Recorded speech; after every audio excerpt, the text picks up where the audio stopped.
Please like, share, subscribe my YouTube channel.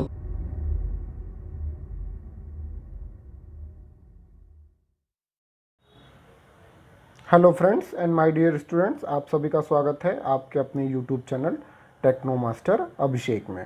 So students, आज हम discuss करेंगे chapter 4 part 4। तो जैसा हमने देखा था, पार्ट प्रोग्रामिंग चैप्टर स्टार्ट किया था students CNC machine and automation में, तो ये बहुत इंपॉर्टेंट चैप्टर भी है।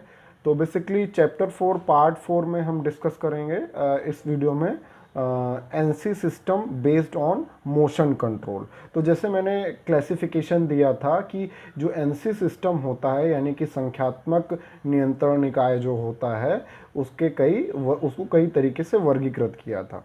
तो आज हम जो डिस्कस करेंगे classification, first is system based on the motion control और second one is contour motion numerical control system क्या होते हैं उसके बारे में डिस्कस करेंगे। और स्टूडेंट्स, अगर वीडियो पसंद आ रही है तो थम्स अप बटन को दबाना ना भूलें और साथ ही साथ सब्सक्राइब नहीं किया तो उसको सब्सक्राइब जरूर कर लें। तो चलिए स्टार्ट करते हैं विदाउट वेस्टिंग एनी टाइम।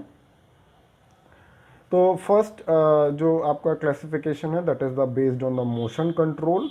तो उसके पहले हमने डिस्कस किया था लूप के कंट्रोल के बेसिस पे, यानी लूप के आधार पे हमने दो तरीके से क्लासिफाई किया था, ओपन लूप और close loop.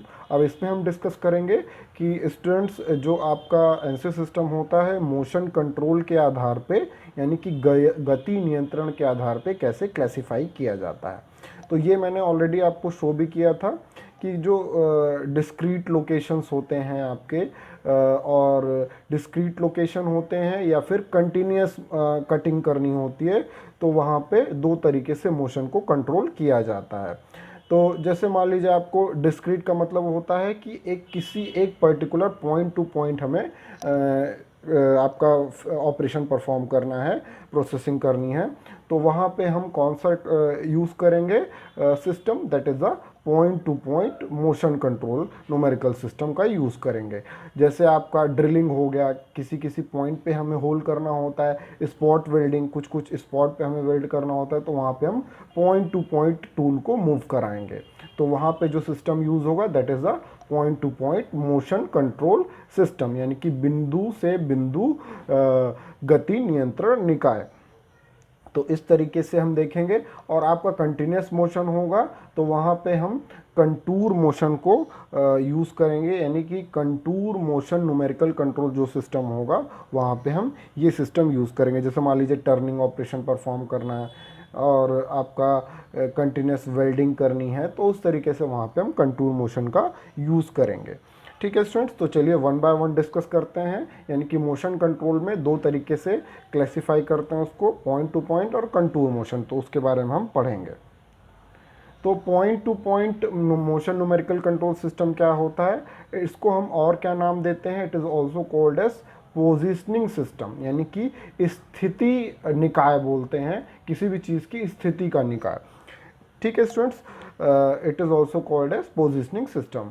Move the work table to a program location, यानी जो आपका वर्क टेबल होगा, आपका कार्यखंड होगा या टूल होगा, वो एक डिज़ायर्ड जो भी प्रोग्रामिंग दिया गया है उसके आधार पे एक पोजीशन पे, एक लोकेशन पे पहुंचेगा without regard for the path taken to get to the that location. और इसमें ये नहीं होगा कि कौन से पथ को फॉलो करना है, ये इसमें मेंशन नहीं होगा, बस जैसा प्रोग्राम में लोकेशन दी गई है उस लोकेशन पे उसको पहुंचना होगा। तो इसमें पाथ जो प्रोग्रामर है वो डिसाइड नहीं करता। जैसे मान लीजिए ये आपका एक कार्यखंड है स्टूडेंट्स, इस कार्यखंड पे यहाँ पे आपका होल करना है मुझे, ठीक है। तो इस मान लीजिए टूल यहाँ पे है आपका, तो इस टूल को मूव कराना है, इस पोजीशन पे लाना है, तभी होल होगा।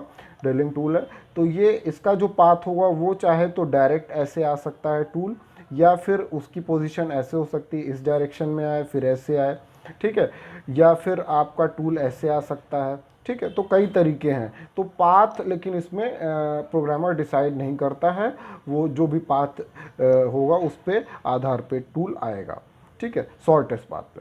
Once the move has been completed, जब आपका टूल का मूव कंप्लीट हो जाएगा या वर्क टेबल का कार्यखंड, अगर टूल स्थिर है आपका तो कार्यखंड मूव करेगा, तो कार्यखंड जब यानी कि टोटल आपका मूवमेंट जो है कार्यखंड का या टूल का कंप्लीट हो जाएगा, तो कुछ प्रोसेसिंग एक्शन लिए जाएंगे वर्क हेड के आधार पे उस लोकेशन पे। जैसे आपका ड्रिलिंग हो गया, पंचिंग हो गया, होल करना है, तो जैसे मान लीजिए एक डिज़ायर्ड लोकेशन पे आ गया तो वहाँ पे आपका वर्क हिट वो प्रोसेसिंग एक्शन होगा, यानी कि इसमें होल होगा तो वो डेप्थ अंदर जाएगा और उसको छेद करेगा। तो इस तरीके से काम होता है पॉइंट टू पॉइंट में। पॉइंट टू पॉइंट का मतलब क्या होगा कि एक पॉइंट पे पहुंचा, एक बिंदु से दूसरे बिंदु पे टूल पहुंचा है या फिर आपका वर्क हेड उस बिंदु पे पहुंचा है टूल के पास, और फिर उसके बाद प्रोसेसिंग हुई है वहाँ पे जो भी कार्यक्रम होना है, जो भी प्रक्रम होना है, ड्रिलिंग करनी है, होल क्रिएट करना है या फिर स्पॉट वेल्डिंग करनी है, तो वो चीज़ हो जाएगा। तो आप लोग को ये point to point motion numerical control system समझ में आ रहा है। अब इसको और थोड़ा सा अच्छे से समझते हैं पॉइंट टू पॉइंट। तो प्रोग्राम में जैसे मैंने बताया कि प्रोग्राम क्या होता है, पार्ट प्रोग्राम मैंने ऑलरेडी पार्ट प्रोग्राम के बारे में बताया कि पार्ट प्रोग्राम होता है क्या होता है, वो सीरीज ऑफ इंस्ट्रक्शन होता है, यानी कि लाइन बाय लाइन हम जो प्रोग्रामर होगा इंस्ट्रक्शन देगा कि टूल कहाँ से कहाँ मूव करेगा, उसकी स्पीड, स्पिंडल की स्पीड क्या होगी या वर्क कार्यखंड कैसे मूव करेगा, तो लाइन बाय लाइन इंस्ट्रक्शन दिया जाता है, ठीक है, प्रोग्रामर के द्वारा प्रोग्राम में। तो प्रोग्राम कंसिस्ट ऑफ, वही चीज़ लिखा हुआ है, series of point to point location at which operation are perform. तो सीरीज होगी, एक श्रृंखला होगी प्रोग्राम में जिसमें लोकेशन निर्धारित होगा कि आपका टूल कैसे या कार्यखंड कैसे कैसे मूव होगा, ऑपरेशन कैसे कैसे परफॉर्म होगा। तो जैसा कि इसमें पॉइंट टू पॉइंट नाम है, तो इसमें जो मूवमेंट होगा वन पॉइंट से नेक्स्ट पॉइंट की तरफ होगा, नॉन मैचिंग पॉइंट होना चाहिए, मतलब एक ही सेम पॉइंट पे ना हो, next one point two next non matching point पे होगा, ठीक है। तो इससे क्या होगा, आपका जो मोशन होगा वो रैपिड होगा, तेज होगा, जितनी अधिक से अधिक हो सकता है। तो जैसे आपका यहाँ पे देख सकते हैं point to point control system में, तो स्टूडेंट्स यहाँ पे देख सकते हैं आपका जो टूल का स्टार्टिंग पॉइंट है, ये आपका टूल का स्टार्टिंग पॉइंट है, ठीक है, टूल का स्टार्टिंग पॉइंट है। अब यहाँ पे आपका जो वर्क पीस है, ये कार्यखंड ये है आपका, ये स्क्वायर शेप में एक शीट हो सकती है मेटल की, ठीक है। तो इसमें हमें ड्रिलिंग करनी है, तो बेसिकली यहाँ पे 3 होल क्रिएट करने हैं, नंबर 1 होल, फिर नंबर 2, नंबर 3। तो जो इसमें टूल जो पाथ को फॉलो करेगा वो यहाँ से आएगा, ऐसे आया है, फिर उसके बाद पॉइंट 1 पे गया है, यानी यहाँ पे ड्रिलिंग किया है, फिर पॉइंट 1 के बाद पॉइंट 2 पे गया, फिर पॉइंट 3 पे गया। तो इस तरीके से ये एक पॉइंट से दूसरे पॉइंट पे, दूसरे पॉइंट से तीसरे पॉइंट पे गया है। तो पॉइंट टू पॉइंट पोजीशनिंग हो रही है, कंट्रोलिंग हो रही है एनसी सिस्टम में हर एक एक्स वाई पोजीशन पे। तो टेबल मूवमेंट स्टॉप होगा to perform the hole drilling operation. तो जैसे मान लीजिए एक एक्स वाई डायरेक्शन में यहाँ से आया, मान लीजिए टूल यहाँ पे था, पहले यहाँ पे आया इनिशियल पोजीशन पे, फिर एक्स डायरेक्शन में इतना मूव किया, ठीक है। पहले उसने क्या किया, यहाँ से यहाँ पे पोजीशन पे आया, तो यानी कि एक्स में इतना मूव किया और वाई में इतना डिस्टेंस मूव किया, फिर उसके बाद एक्स में डायरेक्शन में इतना मूव किया, इस पॉइंट पे पहुँच गया। पॉइंट पे पहुँचने के बाद वहाँ पे वर्क टेबल आपका स्टॉप हो जाएगा, टेबल का मूवमेंट स्टॉप हो जाएगा, फिर वहाँ पे होल ड्रिलिंग ऑपरेशन होगा। इस तरीके से फिर इस पोजीशन पे आएगा तो एक्स में इतना डिस्टेंस आएगा, वाई में इतना डिस्टेंस आएगा, तो इस पोजीशन पे पहुँच जाएगा, फिर वहाँ पे आपका टेबल का मूवमेंट स्टॉप हो जाएगा और फिर ड्रिलिंग होगी। तो इस तरीके से प्रोसेस होता रहेगा। तो ये आपका point to point motion numerical control system होता है। होप आप लोग को ये क्लैरिफाई हो रहा है। चलिए अब आगे बात करते हैं contour motion numerical control system में। तो कंटूर से नाम से पता चल रहा है स्टूडेंट्स, कंटिन्यूस पाथ फॉलो करेगा। कंटूरिंग का मतलब होता है लगातार पाथ हो, एक लगातार पथ के तरफ फॉलो करेगा, पॉइंट टू पॉइंट, बिंदु से बिंदु नहीं होगा, तो उसको हम बोलते हैं स्टूडेंट्स कंटूरिंग। तो contouring system generally refers to the system that are capable of continuous simultaneously control of 2 और मोर एक्सिस। तो इसमें लगातार 2 या 2 से अधिक एक्सिस का कंट्रोलिंग होती है, नियंत्रण होता है। इससे क्या होगा, ये क्या प्रोवाइड करता है, this provide the control of the tool trajectory related to the work part. तो टूल की जो ट्रेजेक्ट्री है, यानी कि टूल का जो पथ है, उसको कंट्रोल किया जाता है, उसको नियंत्रित किया जाता है वर्क पीस के सापेक्ष। तो इस तरीके से हम देखते हैं। कंटूर मोशन न्यूमेरिकल सिस्टम में इस तरीके से नियंत्रण होता है। तो इस केस में बेसिकली जो टूल होता है that perform the process while the work table is moving. तो यहाँ पे क्या होगा, टूल जो है अपना प्रोसेस प्रक्रम करेगा और वर्क टेबल जो होगा वो मूव करता रहेगा। ठीक है, वर्क टेबल मूव करेगा और टूल जैसे आपका ड्रिलिंग हो गया, तो ड्रिलिंग में क्या होता है, वर्क टेबल यानी कि चक में आपका होल्ड करा दिया शाफ्ट को और वो घूम रहा है और जो आपका टूल है स्थिर है और वो प्रोसेस कर रहा है अपना, तो वर्क टेबल जो है मूव करेगा जहाँ पे वर्क पीस लगा होगा। 10 enabling the system to generate the angular surface. तो इस तरीके से हम एंगुलर सरफेस इसमें बना सकते हैं।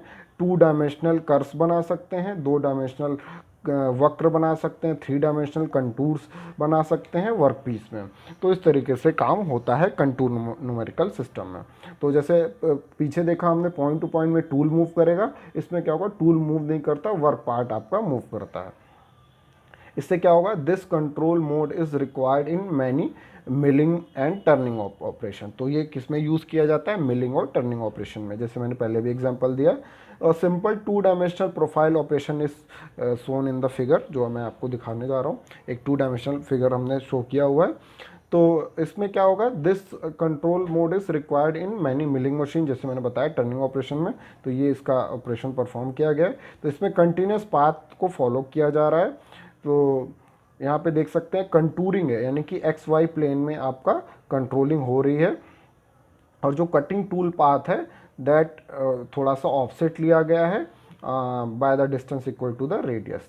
तो यहाँ पे देख सकते हैं टूल स्टार्टिंग पोजीशन यहाँ पे है, इसको सिर्फ समझाने के लिए बताया गया है, जैसे मिलिंग में। और आपका टर्निंग में क्या होगा, वर्क पीस मूव करेगा। तो यहाँ पे टूल मूव कर रहा है मिलिंग ऑपरेशन में, तो देख सकते हैं। तो टूल का स्टार्टिंग पॉइंट यहाँ पे है, देख सकते हैं। तो यहाँ पे पॉइंट टू पॉइंट नहीं होगा, टूल लगातार ऐसे मूव कर रहा है, यहाँ से आया इस पोजीशन पे पहुंचा, फिर उसके बाद कंटिन्यूस कटिंग कर रहा है, साइड साइड मिलिंग करता हुआ जा रहा है, देख सकते हैं आप। तो इस तरीके से ये पाथ को फॉलो कर रहा है। और टूल जो है ये आपका है, अब टूल को थोड़ा सा ऑफसेट रखते हैं, इतनी दूरी रखते हैं वर्क पीस से, कार्यखंड से, जितना टूल का रेडियस होता है। ठीक है, तो उतना उसको टच कराता हुआ रखते हैं और आपका जो मिलिंग ऑपरेशन परफॉर्म होता रहता है। तो थोड़ा सा ऑफसेट रखते हैं, अगर उसी पे रखेंगे तो ज़्यादा काट देगा उसको, इसलिए हम थोड़ा सा ऑफसेट डिस्टेंस पे रखते हैं। तो इस तरीके से कंटिन्यूस पाथ को फॉलो कर रहा है, लाइक दिस, इस तरीके से पाथ को फॉलो करता हुआ इस पर मिलिंग ऑपरेशन परफॉर्म हो रहा है। तो आप लोगों को कंटूर या contouring method, contour motion numerical control system समझ में आ गया होगा, क्लैरिफाई हो रहा है। तो हम कितना ऑफसेट देते हैं, जितना आपका टूल का रेडियस है उतना ऑफसेट, यानी उतनी दूरी छोड़ के हम टूल को मूव कराते हैं, उतनी दूरी छोड़ के हम उस टूल का पथ होता है, ये कह सकते हैं। तो होप आप लोग को ये सारा कुछ क्लैरिफाई हो रहा है। अब नेक्स्ट वीडियो में हम नेक्स्ट वीडियो में हम डिस्कस करेंगे कुछ और न्यूमेरिकल कंट्रोल सिस्टम क्लासिफिकेशन, जैसे हमने देखा था। तो अभी तक हमने देखा लूप के आधार पे और मोशन कंट्रोल के आधार पे हमने डिस्कस कर लिया है। तो आज की वीडियो के लिए इतना ही स्टूडेंट्स, नेक्स्ट वीडियो में हम फिर मिलेंगे अदर क्लासिफिकेशन के साथ। जैसे आपका कई सारे सिस्टम्स होते हैं जिसमें आपका एब्सोल्यूट डायमेंशनिंग होता है, एब्सोल्यूट पोजीशनिंग होता है, ठीक है, फ्लोटिंग जीरो, फिक्स जीरो, वो सारी चीज़ें हमें डिस्कस करनी है, वो नेक्स्ट वीडियो में हम डिस्कस करेंगे। तो स्टूडेंट्स, कोई भी डाउट आता है आप इसको पूछ सकते हैं। और अगर आपको वीडियो पसंद आई है तो थम्स अप बटन को दबाना ना भूलें, साथ ही साथ लाइक, शेयर, सब्सक्राइब करें और घरों पर रहें, पढ़ाई करते रहें, सुरक्षित रहें और वीडियो देखते रहें, और कोई भी डाउट आए तो पूछते रहें। तो students, thank you for watching my video, God bless you.